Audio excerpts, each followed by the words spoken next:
Hello, and welcome back to another episode of the Bible in 1 year with the Preacher's Husband. Today we're talking about Numbers chapter 33 and 34. Now we begin chapter 33. This is the wilderness travels, and we're reviewing every place that they have been. Now the pattern of the words they traveled and the words they camped echoes the pattern of the journey song. You remember that journey song of chapter 9 verses 18 through 23? That's the same pattern of wordings that they used there in that song.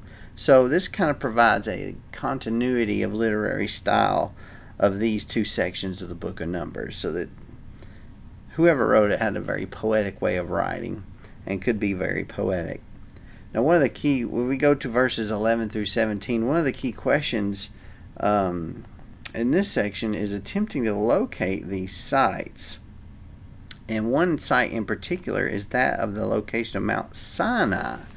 Now, Mount Sinai, throughout the years, historians and Bible scholars and even geographers and geologists have tried to locate this site, but they have failed. There have been over 20 different mountains that have been suggested to be the site of Mount Sinai.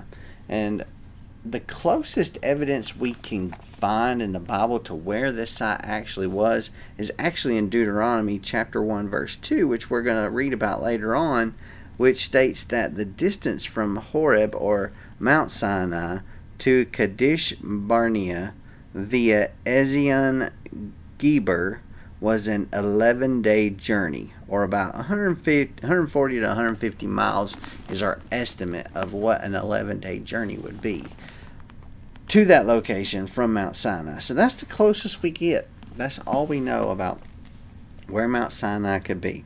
Now, in verses 18 through 31, none of the sites in the third or the fourth cycles can be accurately located. Now, there's some reasons behind that as well. They can't be located because a lot of these places that they stopped and camped, they would travel a little while and they would stop, and then some event would happen and they would say, oh, well, this bad thing happened. We're going to name this place this because this bad thing happened here. Well, then they move on. Nobody knows. Nobody other than the Israelites knew that they named that particular location, that particular name, so it kind of got lost to history. Although they wrote about it, we don't really have a map. They didn't draw a map and show us where all these things were. So it's basically lost to history. We don't know. Now in chapter 33, verses 32 through 41, this is going to include the death on Mount Hor of the first high priest Aaron. That stuck out to me. That normally these were just listing. They traveled from and they camped at. They traveled from and they camped at. And they traveled from and they camped out. But it mentions that Aaron died at this one location on Mount Hor. So that stuck out to me. That was a kind of a switcheroony there in the actual listing. There were a few of those where they listed events like the place where there was no water, and of course Aaron dying. We get to chapter 33 verses 50 through 56. Now some things stuck out to me here about this. This is the seventh and final cycle in this song or in this poetic march, and what it is a victory march essentially. It would begin from the plains of Moab directly opposite the city of Jericho.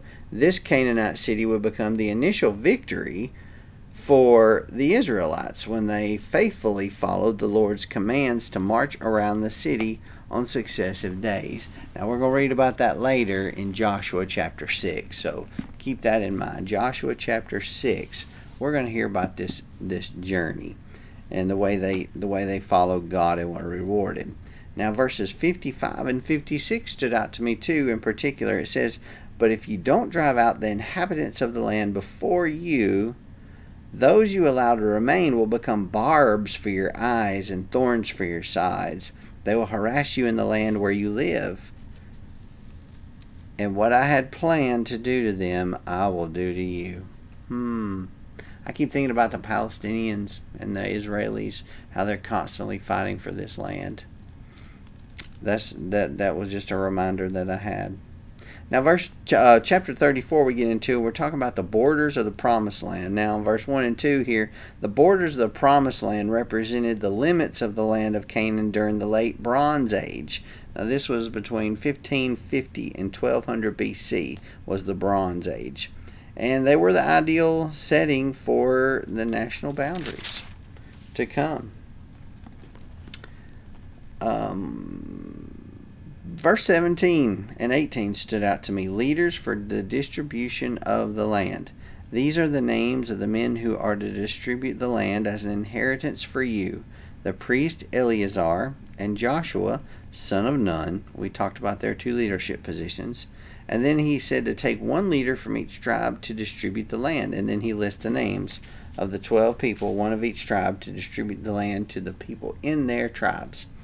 Verse 29 says, these are the ones the Lord commanded to distribute the inheritance to the Israelites in the land of Canaan.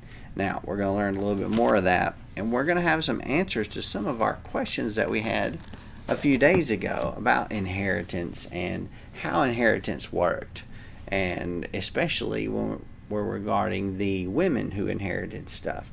So chapter 35 and 36, and chapter 36 in particular tomorrow, is going to address that issue and kind of expand on it. It's going to give more details to why God said what he did and how it actually played out in real life.